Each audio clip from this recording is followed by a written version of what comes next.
더 건강한 삶을 위해 오늘도 의학 채널 비욘드를 찾아주신 모든 분들 진심으로 환영합니다. 환영합니다. 안녕하세요. 제주라이브에서 인사드립니다. 여러분의 건강지킴이 아나운서 송예은입니다. 혹시 비욘드 가족 여러분들 치과 진료를 받는데 이 원장님께서 신경치료를 받으셔야 될 것 같은데요 라는 말씀을 들으면 마음이 쿵 내려앉은 경험 있으신가요? 이 신경치료 하면은 특히나 아프고 무섭고 오래 걸린다 라는 마음 때문에 많은 고민들이 드실 텐데요. 사실은 우리 치아를 살리는 정말 중요한 그런 진료라고 합니다. 그래서 오늘 이 시간은 신경치료에 대해서 자세히 알아가 보는 시간 준비했는데요. 정상기의 구강방송국 오늘 직접 함께 이야기를 나눠주실 분은요, 서울미소치과 정상기 원장님과 함께합니다. 안녕하세요. 네, 안녕하세요. 원장님 한 달 만에 뵙습니다. 네. 네. 추석은 잘 보내셨을까요? 네, 즐겁게 가족들과 여행도 가고 보냈습니다. 네. 이번 추석에도 좀 어떤 게 제일 좋으셨어요? 연휴가 일단은 너무 길어서 좋았고요. 맞아요. 네, 그러다 보니까 좀 개인적인 시간도 가지고 또 가족들한테 못다한 그런 시간들 가족들과 함께 같이 즐겁게 보냈습니다. 좋습니다. 네. 이번 연휴가 좀 길어서 특히 이제 원장님들 같은 경우는 뭐 야간 진료도 하시고 맞아요. 쉬기가 좀 쉽지 않잖아요. 맞습니다. 이번에 좀 가족분들과 또 이렇게 즐거운 시간 보내셨다고 하니까 마음이 좋습니다. 자, 오늘은 신경치료의 진짜 신경치료 이야기를 좀 주제로 이야기를 삼아 볼 텐데요. 신경치료 받아보신 적 있으세요? 네, 있습니다. 이게 또 이제 경험을 하면 네, 그 맞아요. 환자분들의 쿵 내려앉는 그 마음을 좀 더 이해하실 것 같긴 한데. 맞아요. 저도 처음 그 치통이란 걸 겪었을 때가 네. 정말 또렷하게 기억이 나거든요. 어. 이건 정말, 이게 바로 신경치료를 해야 되는 증상이구나. 네. 올 게 왔구나. 맞아요. 네. 진짜 딱 올 게 왔다. 네. 이것만큼은 피하려고 하는데. 안 했으면 했는데, 맞아. 해야 되는구나. 그런데 이제 하고 나서 바로 이제 증상이 완전히 가라앉아서 네. 너무 편해져서, 정말, 그 치료의 필요성을 정말 절감을 했었던 그런 기억이 납니다. 진짜 이 치과 진료는 특히나 미루면 미룰수록 나에게 해가 되는 건 알지만 이 마음만큼은 최대한 맞습니다. 미루고 싶은 게 맞습니다. 또 현실적인 인간적인 마음이지 않을까 생각을 드는데요. 근데 신경치료 아까 앞전에 오프닝에 말씀드린 것처럼 좀 사람들이 대부분 신경치료를 해야 됩니다 하면 다들 좀 표정이 어두워지시긴 하죠. 맞아요. 그 신경치료를 한다는 것 자체가 굉장히 예를 들어서 치아의 수명이 줄어든다거나 이제 얼마 못 쓰게 되는 건 아닌가, 그리고 또 얼마나 아플까 이런 거에 대한 걱정으로 표정이 일단 바로 어두워지시는 경우가 굉장히 많습니다. 그래서 말씀을 처음에 꺼내기가 네. 좀 조심스러워요. 신경치료를 해야 될지도 모르겠는데요. 최대한 제가 안 하도록 막아보겠지만 해야 될 수도 있겠습니다 라고 조심스럽게 일단 말을 꺼내는 편입니다. 자, 오늘도 우리 시청자분들 가운데도 신경치료를 앞두고 있거나 또 계획 중이시면서 또 이미 진료를 받으시는 분들이 계시는데요. 오늘은 또 생방송으로 진행되고 있습니다. 여러분 실시간 질문들 남기실 수 있는 방법 안내해드리면 좋아요와 구독을 꾹꾹 눌러주신 이후에 채팅창 참여가 가능하시고요. 여러분들의 성별, 연령대, 또 최근 겪고 계신 증상, 아니면 받고 계신 치료 과정들이 있으시다면 상세히 남겨주시면 또 오늘 정상기 원장님께서 1:1 상담도 진행해드릴 예정이니까 여러분의 많은 참여 부탁드리겠습니다. 자, 그러면 이제 신경치료 하면은 아프다고들 하시긴 하는데 실제로 이제 치과 치료 중에 좀 많이 아픈 편에 해당되는지도 궁금해요. 경우에 따라 조금 다를 수 있는데 마취만 충분히 잘 되면 신경치료가 특별히 아프거나 하진 않습니다. 그런데 이미 자극을 많이 받은 신경이 많이 부어 있다거나 염증이 생겨서 마취가 전달이 잘 안 되는 경우가 간혹 있어요. 이미 통증이 시작된 경우에 그런 경우가 간혹 있는데, 그런 경우에는 마취 자체도 추가로 여러 번 해야 되고 그런 마취 자체도 더 아플 수 있고요. 그래서 치료가 아프다고 느끼는 경우가 간혹 있을 수는 있어요. 네. 근데 대부분의 경우는 큰 차이는 없이 다른 진료랑 큰 차이는 없다라고 생각하시면 될 것 같습니다. 네.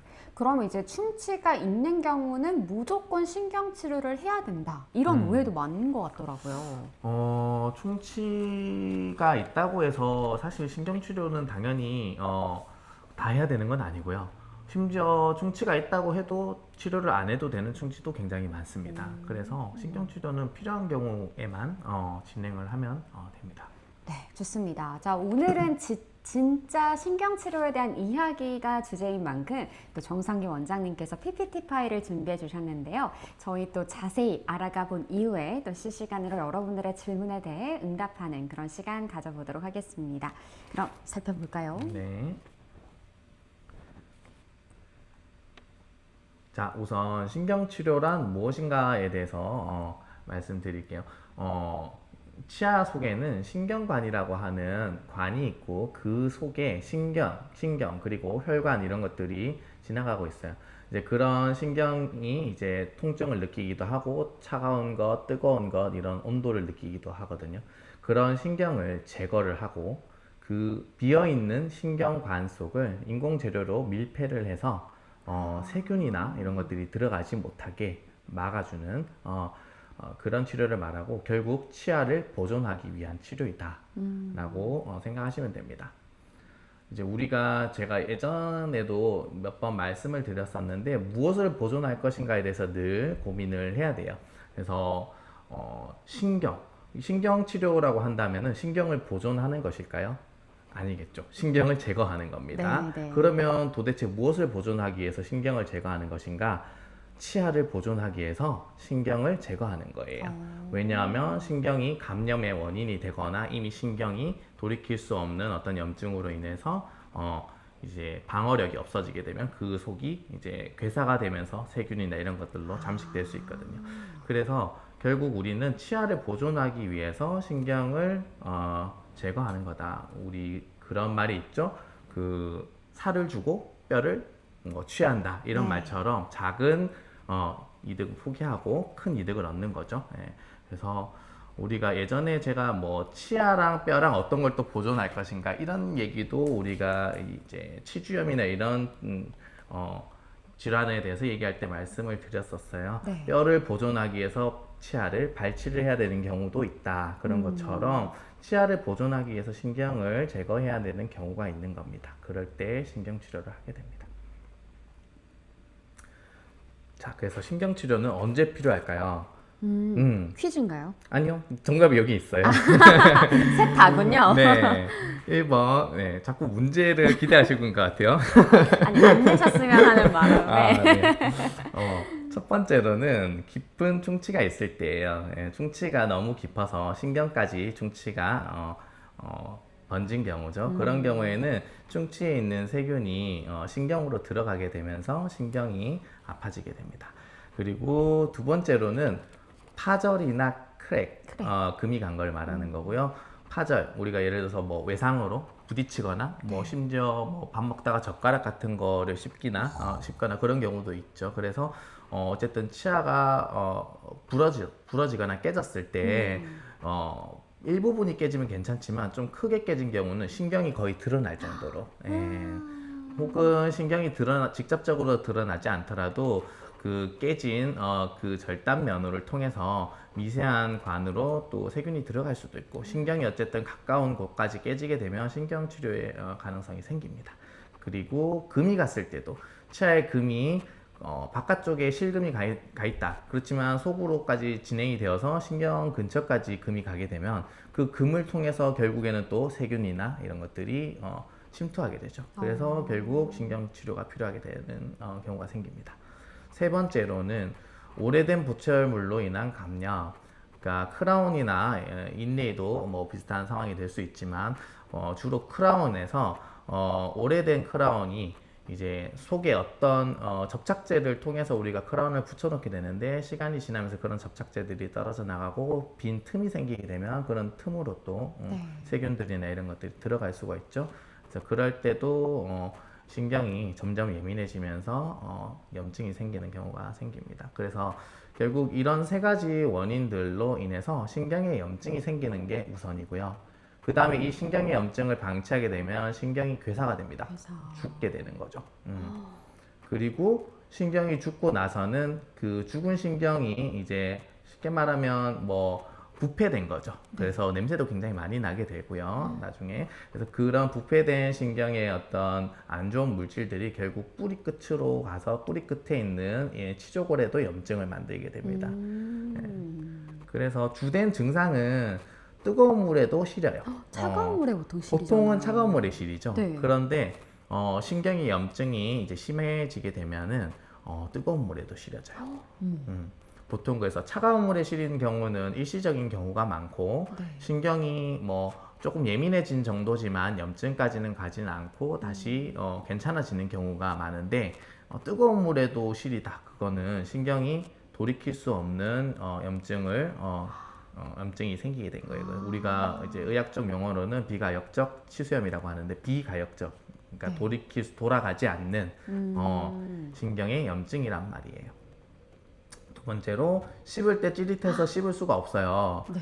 이것도 신경 치료가 필요할 수 있는 초기 증상 중에 하나예요. 이게 네. 주로 크레이 갔을 때 이런 경우가 많이 있고, 물론 충치가 깊을 때도 이럴 수 있죠. 그런데 크레이 갔을 때 이런 경우가 많고, 처음에는 그 증상의 빈도나 강도가 약한데 점점 심해지는 거죠. 그렇게 되면 결국에는 금이 처음에는 얕게 있다가 점점 금이 깊어지는 거라고 볼 수 있고, 그 금이 신경까지 가게 되면은 신경 치료를 해야 되는 거예요. 그 다음 치아를 건들기만 해도 너무 아파요. 와. 자, 우리가 처음에 신경이 염증이 있던 단계에서는 그냥 차가운 거 뜨거운 거에 시리거나 네. 씹을 때 좀 아프거나 그럴 수 있는데, 나중에 뿌리 끝에 염증이 생기는 단계 정도까지 가게 되면 치아를 건들기만 해도 엄청 아파져요. 네. 그리고 가만히 있어도 아프다. 이런 이 것도 정도면. 최종적인 단계까지 가면은 나중에는 가만히만 있어도 아픕니다. 네. 와, 이렇게까지면 정말 일상생활에 지장이 많이 느껴지죠. 굉장히 많이 있죠. 저도 거의 이 정도까지 건들기만 해도 너무 아파요. 이 단계까지 갔었는데요. 네. 네, 그냥 당장 치과를 가야겠다 맞아요. 라는 생각밖에는 들지 않았었어요. 네. 아무리 아픈 치료를 하도 네. 일단 내가 살아야겠으니 네, 맞아요. 신경 어떤 치료라도 치료를 해도 받아야겠다. 이렇게 아픈 것보다는 이 치료는 덜 아플 거다 라는 생각이 들죠. 네. 그렇군요. 자, 다음 슬라이드로 한번 넘어가 볼게요. 네. 자, 그래서 이 아까 전에 제가 말씀드린 그 신경에 염증이 생기면서 병이 진행되는 단계를 보여주는 그림이에요. 처음에는 여기 조그만하게 충치가 생겨 있는데, 이 충치가 우리 여기 핑크색으로 보이는 이 부분이 치아 속에 있는 신경 치수, 신경이라고 하는 거죠. 근데 충치가 이 치수의 모서리 부분에 이제 침투를 했어요. 네. 그런데 처음 단계에서는 치수가 방어력이 있어요. 그러니까 신경이 하는 역할 중에 하나가 이런 충치가 들어오지 못하도록 방어하는 그런 역할도 합니다. 그래서 충치가 진행이 안 되고 멈추게 만드는 역할도 해요. 멈출 수도 있습니다. 예. 그래서 여기에 우리가 3차 상아질이라고 하는데, 치아에 이제 상아질이라고 속살이 있죠. 그 상아질을 단단하게 막으면서 신경 쪽으로 세균이 못 들어오게끔 구멍을 막아버리는 거예요. 그런데 그런 과정이 잘 진행되지 않거나 너무 빠르게 충치가 침투해 오는 경우에는 결국 이 방어선이 뚫리게 되는 거죠. 그래서 신경으로 세균이 들어가게 되면 그때 신경은 염증이 생기게 됩니다. 그래서 우리가 펄파이티스라고 하는데 치수염이라고 하죠. 신경에 염증이 생긴 상태. 근데 이게 계속 지속이 되면 신경은 결국 이제 사망하는 거랑 똑같은 거죠. 죽는 거죠. 죽고 세균은 이제 방어선이 다 뚫려버렸으니까 이 관을 타고, 원래 신경이 있던 이 관을 타고 세균이 쭉 들어가는 거예요. 그러니까 뿌리 끝까지 세균이 갑니다. 그러면 여기 있는 뼈에 염증을 만드는 거죠. 진짜 행복님의 말씀처럼 헉 소리가 납니다. 네. 너무 아파 보여요. 그래서 이런 정도까지 단계 가기 전에 네. 치료를 빠르게 하는 게 예후에도 좋고 치료할 때도 통증이 없을 가능성이 높습니다. 네, 그리고 네 번째 사진을 보니까 아프더라도 빨리 치료를 받고 싶다 이런 네. 마음이 드는데 좀 어떤 맞아요. 과정으로 이루어지는지 네. 궁금합니다. 그래서 신경치료가 이루어지는 과정은 처음에는 이 신경에 우리가 접근을 해야겠죠. 신경이란 거는 치아의 속에 이제 치관 부위에도 신경이 우리가 있고요. 큰 방이 하나 있어요. 그 방에 혈관이나 신경들이 이렇게 들어있는 큰 방이 있고, 그 다음에 뿌리 쪽에는 가느다란 관이 있어요. 이 관을 통해서 신경이 지나가게 되고, 이 뼈를 통해서 아래쪽에 있는 더 큰 신경과 이어지게 되는 거죠. 그래서 이 신경을 뿌리 속에 있는 신경까지 완전하게 제거하는 게 목표입니다. 그래서 우선은 위쪽에 있는 이 머리에 구멍을 크게 뚫어서 큰 머리 속에 있는 큰 신경을 먼저 제거를 하고요. 네. 그 다음에 이 신경의 가지를, 뿌리 속에 있는 신경의 가지를 또 제거하게 되는 거죠. 이 가지를 제거할 때는 이렇게 가느다란 우리 파일, 우리 뭐 예를 들면 뭐 배수구 같은 거 막히면은 뭐 이런 걸로 막 하죠. 네, 그런 거랑 이제 비슷하다고 생각하시면 됩니다. 그래서 그렇게 미세한 파일을 이용해서 신경관 속에 있는 나머지 가지를 다 제거를 하고, 마지막으로 그 비어 있는 곳을 그대로 비워둔 채로 놔두면 나중에 세균이 한 마리만 있어도 그게 점점점 증식을 하면서 그 속을 세균이 가득 채우게 되겠죠. 그래서 그런 세균이 자랄 수 있는 공간을 없애기 위해서 인공 재료로 완전히 밀폐를 하게 됩니다. 그리고 마지막으로 이제 치아의 바깥쪽까지 둘러싸서 이제 2중, 3중으로 우리가 방어막을 만드는 거죠. 그래서 크라운까지 하시게 되면은 전체적인 과정이 완료가 되는 겁니다. 네. 이렇게 또 이미지로 보니까 저도 받아봤는데 받을 때는 이제 안 보이잖아요. 맞아요. 치아가. 근데 이렇게 하니까 이렇게 또 진행이 되는 거나가 확 이해가 되는 것 같아요. 그래서 여기 보시면은 저희가 쓰는 기구들을 제가 사진을 조금 넣어봤는데요. 환자분들 이런 걸 직접적으로 볼 일은 잘 없으시니까 너무 아파. 간혹 궁금하시셔 하는 분들이 계시더라고요. 그래서 처음에는 이렇게 가느다란 파일부터 먼저 넣어서 신경을 제거를 하고 점점점 굵은 파일로 이제 남은 신경들을 완전히 제거를 하게 됩니다. 그리고 여기 보시면 이거는 주사가 아니고요. 네. 여기 이제 시린지에 우리가 소독약을 넣어서 아까 그 신경을 제거한 관이 있죠. 그 네네. 관 속을 이제 소독약으로 계속 소독을 해서 세균들을 최대한 줄이는 거예요. 세균들을 최대한 줄이고, 마지막으로 이 거터포처라고 하는 건데 이제 인공 재료예요. 이게 관을 막는 인공 재료고 약간 고무처럼 말랑말랑한 성질이 있는데, 이 재료랑 여기 이제 생체적 합성이 좋은 밀폐하는 어떤 시멘트가 있는데, 그런 시멘트들을 이용해서 이 마지막 신경관을 막게 됩니다. 네. 그래서 우리가 신경치료하면 오래 걸리는 여러 가지 이유 중에 신경을 찾고 하는데 시간도 많이 걸리지만 이 소독하는 과정이 굉장히 오래 걸립니다. 소독을 당연히 오래 하는 게 세균을 많이 줄일 수 있겠죠. 그래서 소독을 대충 하거나 금방 끝내게 되거나 하면 아무래도 소독의 효과가 떨어질 수 있고, 그러면 추후에 완전히 밀폐를 한다 하더라도 세균이 다시 증식할 수 있는 가능성이 있게 되는 거죠. 네. 코코아님이 치과가 더 무서워졌다. 네. 그럼에도 이제 정말 많이 아프면 달려가게 되어 있지 않습니까? 맞습니다. 사람이. 네. 그럼 이제 신경치료를 내가 받아야 된다. 근데 또 득과 실을 좀 따지실 것 같기도 하거든요. 네.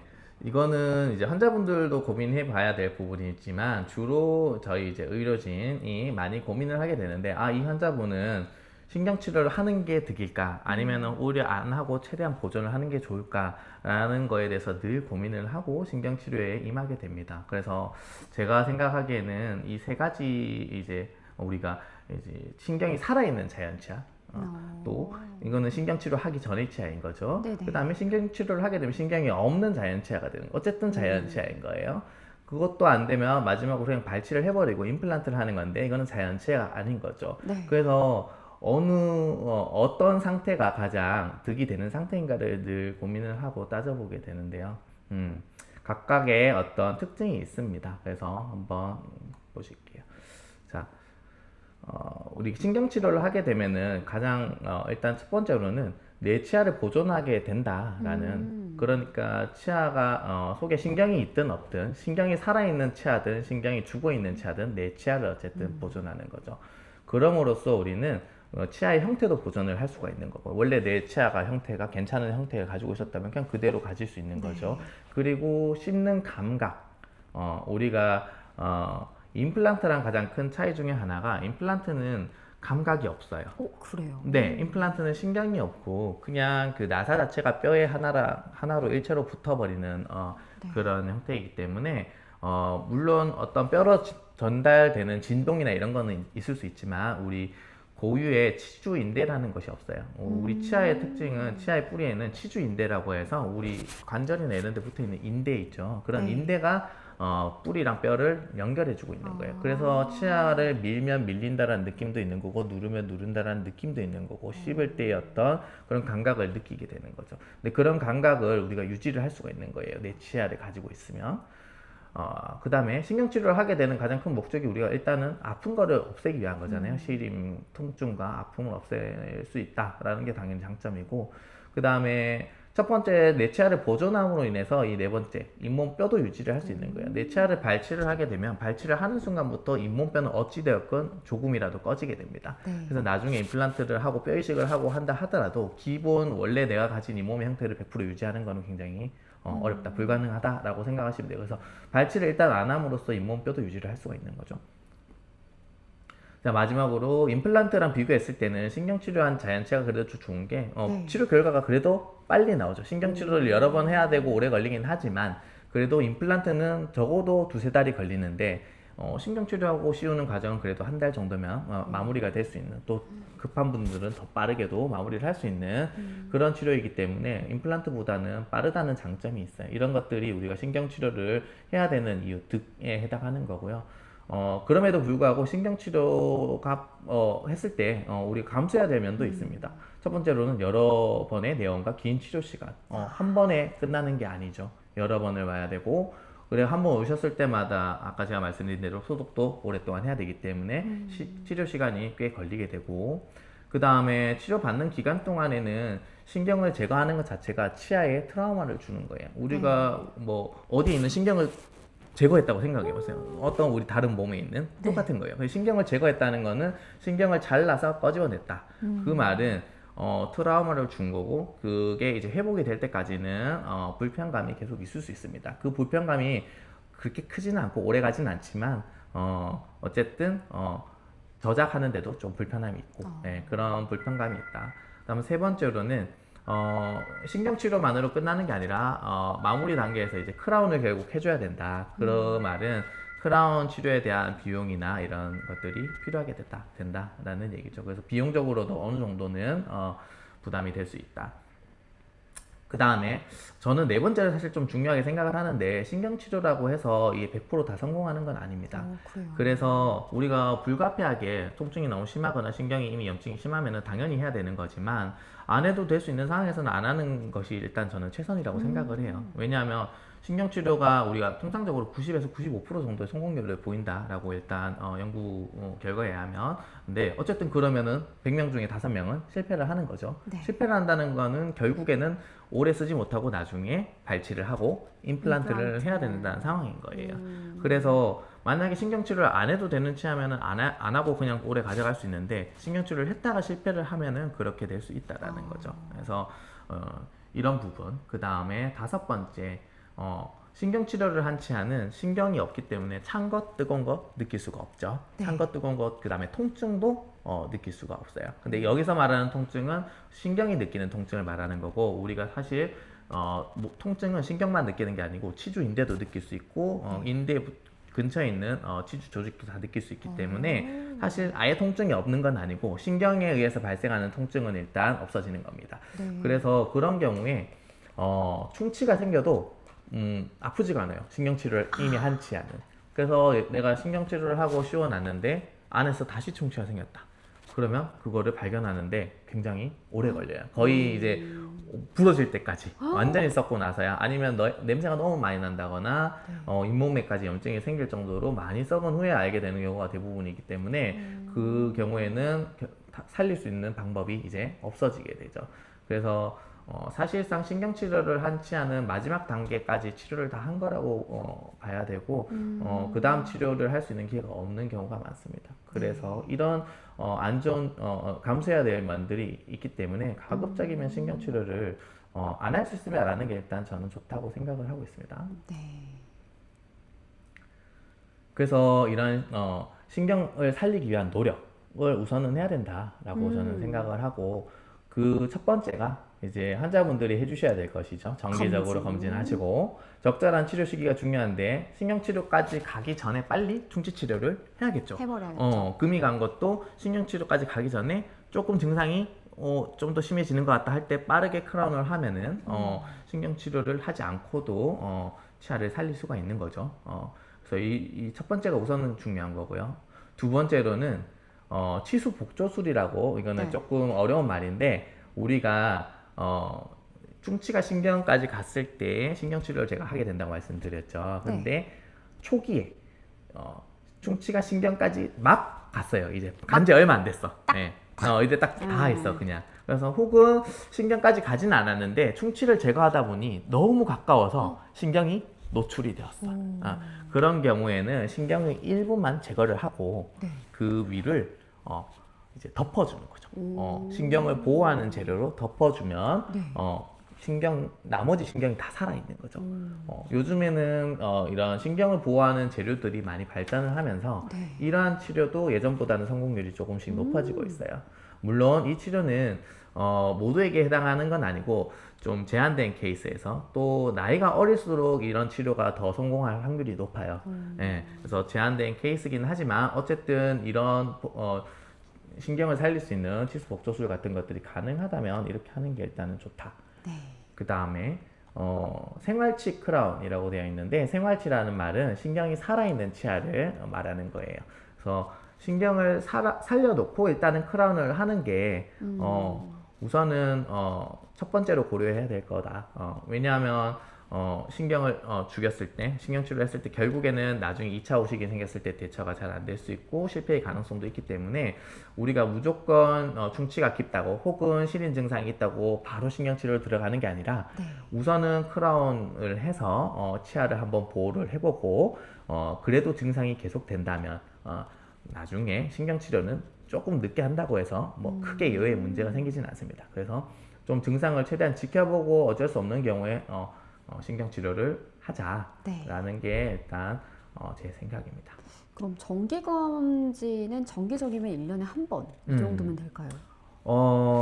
사실은 1년에 한 번은 조금 긴 것 같아요. 충치가 빨리 생기는 충치는 뭐 3개월 만에도 진행이 확 되는 경우가 있거든요. 네네. 특히 치아랑 치아 사이 부분, 음식물이 많이 끼는 부분이나 이런 부분들은 3개월 만에도 진행이 많이 되는 경우도 있어요. 그래서 조금 위험도가 높은 분들은 6개월에 한 번, 혹은 더 위험하신 분들은 3개월에 한 번 하시는 걸 3개월에서 추천드리고, 6개월. 위험도가 낮은 분들은 저희가 이제 1년 만에 오시라 이렇게 말씀을 드리고 있습니다. 그래서 네. 이건 개인차가 조금 있을 것 같습니다. 네.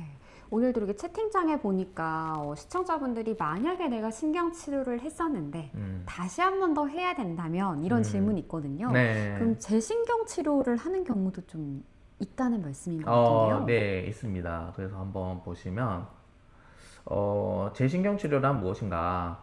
이미 한번 신경치료를 받은 치아에서 또 다시 아파지는 거죠. 통증이나 붓기, 뿌리 끝에 염증이 다시 생긴 경우가 있어요.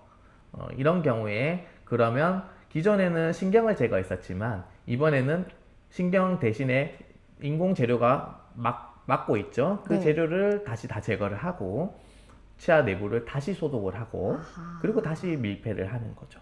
예, 이러한 치료를 재신경치료라고 합니다. 그래서 그러면 왜 이런 신경치료에 문제가 생기나? 첫 번째로는 우리가 신경치료를 하고 나서 그 구멍을 뚫고 우리가 신경을 제거를 하죠. 근데 네. 그 구멍을 잘 막아야 되는데 잘 안 막힌 거죠. 구멍이 잘 안 막혀서 그 미세한 틈으로 다시 세균이 들어간다거나 또 크라운을 하지 않는 경우도 간혹 있어요. 물론 환자분들의 경제적 사정이나 여러 가지 이유 때문에 그럴 수 있지만 크라운을 하지 않았을 때 우선은 세균이 들어가려면 크라운부터 통과를 해야 돼요. 그래서 1차, 2차, 3차 관문이 있어야 되는데 1차 관문이 일단 없는 거예요. 크라운이 없다는 거는. 그리고 이제 기본적으로 우리가 신경치료를 하는 경우는 크랙이 같다거나 충치가 매우 크거나 이런 치아의 구조적으로 약하게 되어 있는 그런 경우가 많은데 그런 약한 구조를 크라운을 함으로써 보호를 해줘야 되는데 크라운을 하지 않으면 그런 약한 구조가 보완이 안 되기 때문에 결국 금이 더 크게 간다든지 충치가 재발한다든지 할 가능성이 높은 거죠. 그래서 크라운을 하지 않는 경우에 이렇게 신경치료에 문제가 생기는 경우가 많고요. 두 번째로 미세하게 신경이 남아있는 경우도 있을 수 있어요. 신경은 사실은 이게 저희가 눈으로 보고 찾는 거는 아니고, 사실 눈으로 보려면 미세 현미경이라고 해서 현미경을 가지고 있어야 되고, 그 현미경 또한 신경을 끝까지 볼 수 있는 건 아닙니다. 네, 그래서 우리가 많은 부분을 손의 감각에 의지하고, 또 눈에 보이지 않는 부분들은 열심히 소독을 해서 소독약을 넣고 오랫동안 소독을 함으로써 남아있는 신경들을 다 제거하려고 노력을 하는 거예요. 근데 이제 그런 시간을 충분히 투자하지 못한 경우에 신경이 남아있을 수 있겠죠. 네. 그런 경우에 나중에 문제가 생길 수 있습니다. 그 다음에 세 번째로 인공재료로 신경관을 이제 막아야 되는데 다 제거는 했지만 막는 게 또 불완전한 경우에 네. 그런 경우에 이제 문제가 생길 확률이 조금 더 높겠죠. 그 다음에 치아에 균열이 있는 경우, 우리가 결국에는 신경을 다 잘 제거하고 잘 막고 다 잘했지만 그래도 치아 자체에 금이 있는 경우에는 결국 그 금을 타고 뿌리 밑으로 세균이 들어가거나 혹은 금을 통해서 치아가 자꾸 벌어지는 힘을 받으면 뿌리 끝에 염증을 만드는 경우가 있어요. 그래서 이런 경우에 특히 신경치료를 하고 나서도 문제가 되는 경우가 있고요. 그 다음에 충치가 재발해서 크라운을 잘 씌워놨는데 그래도 안에서 충치가 다시 재발을 하면, 그러면 그 세균이 이제 크라운으로 막혀있으니까 바깥쪽으로 나오지는 않고 뿌리 쪽으로 계속 들어가는 거죠. 그래서 뿌리 끝으로 침투를 해서 결국에는 뿌리 끝에 염증을 만들게 된다. 이런 경우에 재신경 치료를 고려해야 됩니다. 야, 그럼 이제 정말 숙련된 그 어떤 분을 만나냐도 중요한 부분인 것 같기도 하네요. 이게 또 눈에 안 보인다고 하니까. 맞습니다. 신경치료 사실 난이도가 굉장히 높은 치과 진료 중에 하나라고 저는 생각을 하고, 거의 모든 진료 중에 가장 난이도가 높은 진료가 아닌가라고 일단은 생각은 하고 있어요. 물론 좀 케이스마다 다르기 때문에 쉬운 케이스들도 있지만 어려운 케이스에 대해서는 정말로 신경치료가 쉽지 않다, 어렵다, 어려운 치료다라고 생각을 합니다. 네. 자, 그래서 주된 증상은 어떻게 되냐? 그 신경이 원래 있던 치아는 우리가 처음에 찬 거 뜨거운 거를 느낄 수가 있잖아요. 그래서 네. 찬 거에 시리다 혹은 뜨거운 거에 시리다 이런 걸로 증상을 느끼죠. 근데 이 치아는 신경치료를 이미 한번 했던 치아이기 때문에 찬 거 뜨거운 거에는 시리지 않아요.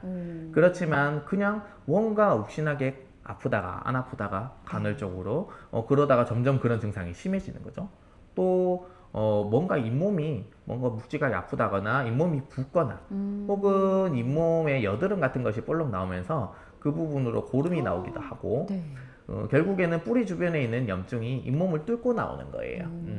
그래서 그런 증상이 나타나게 되고 뜨거운 거에 민감하거나, 이거는 그 치아 속에 있는 신경이 아니라 그 염증에 있는 어떤 그런 반응으로 뜨거운 것에도 간혹 민감한 경우가 있습니다. 잇몸에 뭔가 열감이 있는 것 같다, 잇몸에 뭔가 뜨거운 게 닿으면 좀 불편하다, 그런 정도의 증상은 나타날 수 있습니다. 그리고 마지막으로 가만히 있어도 아프다. 네, 결국에는 마지막 단계는 항상 아이고. 가만히 있어도 아프다 이렇게 되는 거예요. 네. 자, 우리 시청자분들이 이해가 너무 잘 된다, 쉽다, 감사하다 해주시는데 그럼 또 사진을 준비해 주셨어요. 또 보면 또 더 와닿을 것 같거든요. 네, 그래서 저희 병원에서 이제 재신경 치료를 한 케이스들을 몇 개를 가져와 봤는데요. 여기 보시면 빨갛게 동그라미를 친 부분은 여기가 신경 치료가 되어 있다는 거는 우리가 그 뿌리 속에 이렇게 하얀 뭔가가 들어있죠. 이게 그렇네요. 인공 재료로 이제 막아놓은 거라서 신경 치료를 이전에 하셨구나라는 걸 알 수 있는 거예요. 근데 이 부분을 보시면 신경 치료를 했는데 뿌리 끝 부분이 이렇게 약간 어두운 부분이 있어요. 이 부분은 뼈의 밀도가 정상적이지 않고 이쪽에 뼈가 흡수되고 있다라는 소리고, 여기 염증이 있다라는 소리입니다. 그래서 조금 이제 각각의 개별적인 사진을 보시면 좀 미세해서 안 보일 수 있는데 옆에 사진은 좀 더 잘 보일 거예요. 여기. 이게 치료하는 과정인데 이거는 치료 전이고요. 우선은 이 크라운을 먼저 뜯어내야 돼요. 재신경 치료를 하려면 이거를 뜯어내고 속에 있는 이 하얀 인공 재료를 다 제거를 했죠. 제거를 했는데 여기 보니까 이제 뿌리 끝에 뭔가 어두운 까만 거, 이게 있어요. 그래서 이게 염증이고, 결국 재신경 치료를 이렇게 했죠. 다시 여기를 다 소독을 하고 인공 재료로 다시 이렇게 막았어요. 막고 나서 나중에 이거는 몇 달 뒤에 그 DHR을 또 치료하러 또 오셨는데 그때 이제 찍어보니 여기에 까만 이 염증들이 다 사라져 있죠. 사라졌네요. 네. 그래서 이렇게 재신경 치료가 성공적으로 이루어졌다. 이런 케이스들이 몇 개가 있는데 그리고 또 같은 분이시고요. 이 케이스는 이제 재신경 치료는 아니고 그냥 충치가 너무 깊은 거예요. 여기 보시면은 치아의 어두운 부분, 이 충치가 굉장히 깊어서 신경 치료를 해서 이렇게 하얗게 인공 재료로 막아져 있는 모습을 볼 수 있죠. 네. 그래서 이것도 몇 달 뒤에 다시 찍어본 사진이고요. 이런 분도 보시면은 크라운이 되어 있고 신경 치료를 했는데 이 뿌리 사이 부분이 이쪽이랑 좀 다르죠. 그런데요? 여기가 조금 많이 어둡죠. 뿌리 사이 부분이. 네네. 좀 자세한 사진을 보면 이 부분이 뭔가 그러네요. 좀 많이 어둡죠. 저는 이분은 치아에 뿌리에 금이 가지 않았나라고 의심을 좀 많이 해서 예후가 별로 좋지 않을 거라고 생각을 했지만 일단은 그래도 재신경 치료를 해보자라고 해서, 왜냐하면 나이가 조금 젊으신 분이기도 하고 진행을 했는데 나중에 많이 없어졌죠. 와. 여기가 재신경 치료를 하고 나서 많이 없어졌고, 이런 것들이 없어지는 게 관찰이 되고 나면 다시 크라운을 해서 이제 쓸 수 있게 되는 거예요. 만약에 이제 재신경 치료라고 해서 다 성공한 건 절대 아닙니다. 성공률이 그냥 일반 처음 하는 신경 치료보다 훨씬 떨어져요. 처음 신경 치료 하게 되면 95% 정도 성공한다고 했을 때 재신경 치료는 80%가 안 될 정도로 성공률이 떨어집니다. 그래서 다 성공하는 건 아니지만 만약에 이렇게 염증이 없어지는 게 보인다면 그때는 다시 크라운을 해서 오래 쓸 수가 있는 거죠. 그래서 같은 분인데 여기 사이 부분이 약간은 남아있지만 많이 없어졌고, 이렇게 없어지고 있다는 게 중요한 거기 때문에 결국에는 이렇게 되면 잘 쓰실 수 있게 됩니다. 그렇군요. 여러 가지가 있는데 개수 좀 많이 가지 않네요. 여기도 보시면 잘 보이시죠? 뿌리 주변에 좀 어두운 게 있죠. 이렇게 까맣게. 여기도 까맣게. 요거는 신경치료를 한 적이 없는 치아. 네. 이거는 신경치료를 하신 적이 있는 치아. 근데 어쨌든 둘 다 문제가 있으니까 네. 이 치아도 신경치료를 해서 이렇게, 하셨고. 그리고 여기도 신경치료를 해서 이렇게. 그래서 보면 조금 더 이 약재를 좀 더 매끈하고 조금 더 가득 차게 밀도가 있게 이렇게 채워 넣는 게 중요하고요. 이렇게 잘 채워 넣게 되면 이 까만 것들이 나중에 없어지게 됩니다. 그래서 이 치아인데 여기 뿌리 쪽에 있던 염증이 없어지게 되죠. 네. 이렇게 설명을 듣고 보니까 이제 보이네요. 네. 엑스레이가. 신기한데요? 네. 그럼 이제 신경치료가 워낙 뭐 이렇다더라 저렇다더라 이제 오해도 많고 또 진실적인 부분이 있는데 네. 한번 팩트체크를 또 정리해 주셨네요. 네, 그래서 자주 하시는 질문들에 대해서 제가 답을 해드리려고 이렇게 가져와 봤는데요. 신경치료는 얼마나 아픈가요? 아까 제가 이거는 답을 한번 드렸죠. 그래서 저 같은 경우는 너무 아팠었기 때문에 신경치료 하는 게 하나도 안 아팠었어요. 그냥 신경치료는 아무것도 아니었고 아니다. 하고 나니까 하나도 안 아파져서 너무 좋았었고, 대부분의 경우는 그렇습니다. 대부분의 경우는 그렇고, 정말 제 경험으로는 1년에 한 두세 분 정도는 신경치료를 처음에 들어갈 때 네. 좀 굉장히 많이 아파하는, 보통은 대부분은 참을만 하다 정도 신 경우가 많고, 정말로 마취가 끝까지 안 되는 분들은 1년에 정말 거의 없는 것 같아요. 한 두세 명도 안 되는 것 같은데, 그런 경우에만 이제 좀 치료가 굉장히 아플 수 있다. 근데 그런 경우라 하더라도 첫날 신경을 제거하는 게 아픈 거지 그 다음부터는 통증은 많이 가라앉게 됩니다. 예. 그래서 그 다음부터는 큰 통증 없이 치료를 받을 수가 있고요.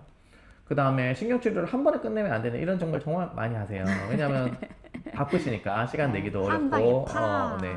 근데 안타깝지만 신경치료를 한 번에 끝내면 예후가 안 좋을 가능성이 높아요. 높다기보다는 그래도 확률적으로 신경치료를 여러 번 한 것보다는 한 번에 끝낸 게 추후에 문제가 되어서 재신경치료를 하게 되거나 할 가능성이 조금 더 높은 거죠. 그래서 가능하면은 저는 횟수를 맞춰서 받으시라 라고 해서, 이제 큰 어금니 같은 경우는 뿌리가 많아요. 4개, 3개에서 4개가 있기 때문에 한 4번 정도 신경치료를 하시고, 작은 어금니나 앞니 같은 경우는 뿌리가 하나 아니면 2개니까 신경도 더 적겠죠. 그래서 신경치료를 2번 혹은 3번만 하시게 됩니다. 그리고 신경치료를 하면 약해진다던데요. 제가 생각했을 때는 신경치료를 해서 약해지는 게 아니라 이미 신경치료를 받을 정도의 치아는 약해져 있는 거예요. 약해진 상태였다. 이미 약해진 상태이기 때문에 수명이 짧거나 할 가능성이 높지, 신경치료를 함으로써 약해지는 거는 물론 신경이 없어지게 되면 치아가 좀 건조해지고 수분이 없어지면서 구조적으로 약간 취약해질 수 있으나 그게 큰 영향을 줄 정도는 아니다. 네, 그래서 약간 오해다 이거는. 네. 그 다음에 아프지 않은데 신경치료를 해야 하나요? 대체로는 신경치료는 아플 때 하는 겁니다. 아프지 않은데 신경치료를 하는 경우는 많지는 않은데 간혹 선제적으로 하는 경우가 있어요. 그런 게 아까 말씀드린 것 중에 신경이 노출된 경우, 원래 안 아파서 충치가 있다고 다 아픈 건 아니거든요. 근데 안 아픈데 충치가 있어서 치료를 하다가 보니 너무 깊고 신경이 노출이 되었어요. 그러면은 물론 아까 말씀드린 그런 재료로 신경을 보호하는 재료를 넣고 잘 막으면 괜찮을 수도 있는데 그게 제한적인 케이스에서만 가능하고 나이가 들수록 또 그런 것들이 잘 안 되는 경우도 많고 그래서 케이스에 따라서는 신경이 노출되면 그냥 바로 신경치료를 들어가는 게 더 좋은 경우가 있습니다. 그래서 그런 경우에는 그냥 아프지 않은데도 신경치료를 들어가야 되는 그런 상황이 되기도 합니다. 그 다음에 반대로 어떤 분은 그냥 무조건 신경치료 해주세요 하는 분이 있어요. 씌우기 전에 신경치료를 하고 씌워주세요 라고 하는 분들도 간혹 계세요. 와. 네, 이제 그런 분들은 이제 그러신 거죠. 나중에 신경치료를 다시 받게 될까봐 씌웠는데 어차피 또 그렇게 하니까 나는 한 방에 다 끝내다오 약간 이런 건데 저는 만류를 좀 하죠. 그러면 아니다. 왜냐하면 신경치료라는 게 100%가 아니기 때문에, 그리고 신경치료를 하고 나서 수명이 짧아지는 건 아니나, 그러나 이제 만약에 충치가 혹시라도 재발한다거나 했을 때 그런 것들을 탐지하기 어렵기 때문에 가급적이면은 신경치료는 신경을 끝까지 보존하는 게 좋다. 우선은 그냥 쉬어보자. 나중에 문제가 생기면 그때 하자. 라고 저는 말씀을 드립니다. 그 다음에 자, 신경치료한 치아가 혀로 밀면 시큰해요. 이런 경우 많이 있거든요. 신경치료를 했는데 왜 아파요? 이런 경우 많이 있어요. 막 아픈 건 아닌데 뭔가 좀 불쾌해요. 뭔가 두드리면은 좀 뭔가 다른 치아라는 느낌이 달라요. 네. 이런 증상을 호소하시는 분들이 많이 있는데 그 이유는 우리가 신경은 제거했지만 뿌리에 있는 치주인대는 여전히 남아있기 때문에 그래요. 그래서 우리가 통증을 아까 제가 느낄 수 있는 게 치주인대도 느낄 수 있다고 말씀을 드렸죠. 신기해요. 그래서 신경치료를 하게 되면 우리가 신경을 끝까지 잘 제거를 해야 되는데 그렇게 제거를 하다 보면은 뿌리 끝에 있는 조직에도 자극을 많이 주게 됩니다. 그리고 우리가 인공 재료로 약을 넣어서 막 거기를 막고 이러면은 그런 약재도 뿌리 끝에 자극을 주게 되고 기구로 막 제거할 때도 자극을 주게 되고, 그래서 그런 부분들이 나중에 이제 치주인대에 자극을 주고 조직을 변화시키면서 약간 감각적으로 조금 더 예민하게 될 수 있는 그런 부분입니다. 그래서 꼭 문제가 있지 않더라도 혹은 염증이 있지 않더라도 신경치료한 치아가 약간 밀면은 느낌이 약간 불편하거나 시큰한 정도. 다만 씹을 때 불편해서 씹을 수가 없을 정도다라고 한다면은 그것은 신경이 남아있거나 혹은 염증이 있을 수 있으니까 그런 경우는 다시 재치료를 해야 될 수 있는데, 그런 정도가 아니라면은 문제가 없는 경우가 대부분입니다. 네. 자, 그리고 마지막으로 그러면 신경치료를 하면 수명이 짧아지나요? 네. 이거는 반은 맞고 반은 틀린데요. 신경치료를 잘 하면은 수명이 별로 짧아지지 않습니다. 그러니까 잘된 치료는 수명이 별 차이가 없다고 저는 생각을 해요. 네. 그런데 잘 될 확률 자체가 100%는 아니다라는 거죠. 그래서 전체적으로 봤을 때는 그러면은 수명이 짧아지는 애도 생기는 거죠. 그래서 모든 치아가 다 그런 건 아니고 대부분은 수명이 짧아지지 않지만 어떤 치아는 수명이 짧아질 수도 있다.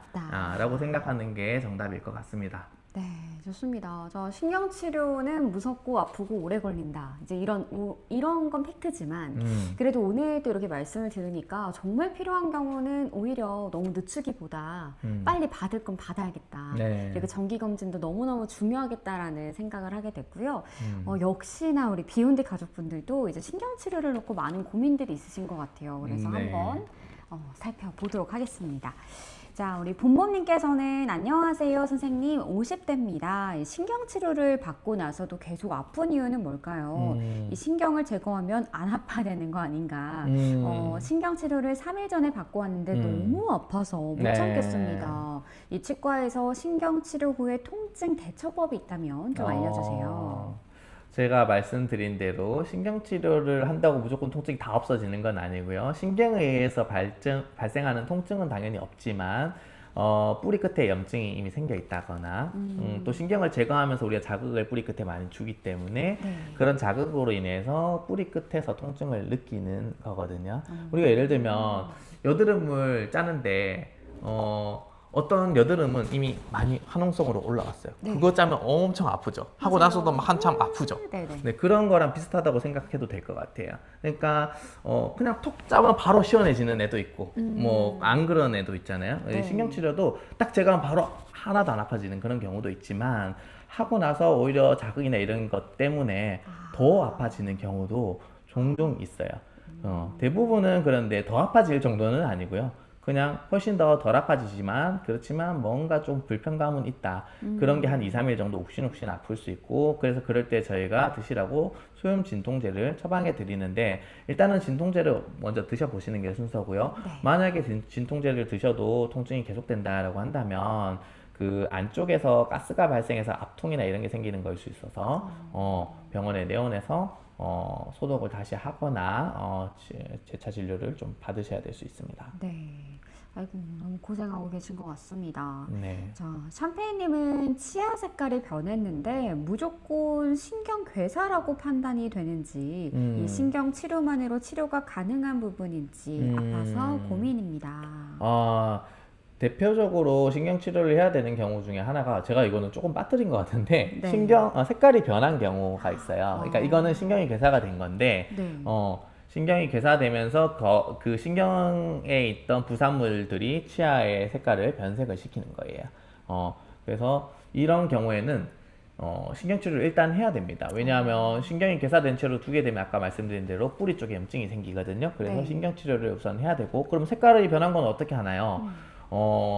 이제 두 가지 방법이 있는데 신경치료를 하고 나서 치아 속에다가 미백제를 넣어두면서 색깔을 미백 치료를 하는 거죠. 다시 원상 복구시키는 방법이 있고 그게 잘 안 되는 경우에는 크라운을 통해서 이제 변색된 치아를 좀 가려주는 거죠. 그런 치료를 해야 될 것 같습니다. 색깔도 바뀌는군요. 네. 자, 파라솔님은 최근 치아 사이 충치 진단을 받았는데 통증이 심해 신경치료도 필요할 것 같다라고 해요. 치아 사이에 생긴 충치가 어느 정도 심한 경우에 이 신경치료를 하는지 궁금하고요. 이 신경치료 없이 충치를 치료할 수 있는 다른 방법이 있는지 그리고 그 효과는 어느 정도인지도 알고 싶습니다. 치아의 직접적인 불편함은 사라져도 이후에 치아나 잇몸 건강을 위해 신경치료를 하지 않는 게 나을지도 좀 고민이 됩니다. 그래서 치아 사이 부분이 썩으면 그 부분은 신경이랑 좀 가깝거든요. 그래서 더 빠르게 이제 신경적으로 다가가게 되죠. 그래서 신경치료를 해야 될 가능성이 좀 높아지게 되는데요. 최대한 우리가 조심스럽게 제거를 하고 네. 신경을 보호하는 아까 제가 말씀드린 그런 신경을 보호하는 재료나 이런 것들을 통해서 신경치료를 안 하고 우선은 지켜보는 거죠. 그래서 이제 신경치료를 안 하고 떼어놓고 지켜보되 만약에 아파진다. 추후에 아파지는 경우가 많이 있거든요. 이제 충치를 다 제거하고 떼어놨지만 그 과정에서 신경이 자극을 많이 받았다면 당장 아파지는 게 아니라 나중에 또 혹은 세균이 미세하게 이미 침투해 있는 경우에도 당장 그 세균이 다 번식해서 신경을 다 장악하는 건 아니죠. 그래서 심지어는 몇 개월 있다가 아파지는 경우도 있습니다. 그래서 그러면 그때 이제 신경치료를 시작하게 되는 거죠. 그래서 사실은 이거는 진료를 뭐 어떻게 접근하냐에 따라 다르지만 신경치료를 우선 안 하고 지켜보는 방법도 있고 뭐 조금 더 공격적으로 진료를 한다면 신경치료를 바로 들어가는 경우도 있지만 이것은 이제 원장님들의 치료 방식에 따라 조금 다를 수 있을 것 같습니다. 네. 자, 그래서 출발님은 무조건 이때는 신경치료 해야 한다라는 경우. 일단은 아픈 경우. 네. 너무너무 아프다. 네, 너무 아픈 경우는 환자분이 본인이 알고 계시기 때문에 당연히 그냥 해달라고 하시고요. 네. 그런 경우가 아니라면 저는 무조건 해야 된다라는 거는 별로 없다고 일단 생각을 해요. 예, 무조건 해야 된다. 아까 전에 뜨거운 거에 실이다. 네. 뜨거운 거에 실이다는 거의 예외가 없이 결국 신경치료로 가기 때문에 두고 보는 게 별로 시간 낭비죠. 어떻게 보면. 네. 그래서 그런 경우, 뜨거운 거에 아픈 경우. 그 경우가 아니면 가만히 있어도 아픈 경우. 아까 있었죠, 네, 사례가. 그 다음에 톡 건드리기만 해도 아픈 아프다. 경우. 그러니까 그 세 가지 경우 정도가 아니라면 무조건 해야 되는 거는 아니다. 일단은 지켜볼 수 있다. 라고 생각하시면 될 것 같습니다. 네.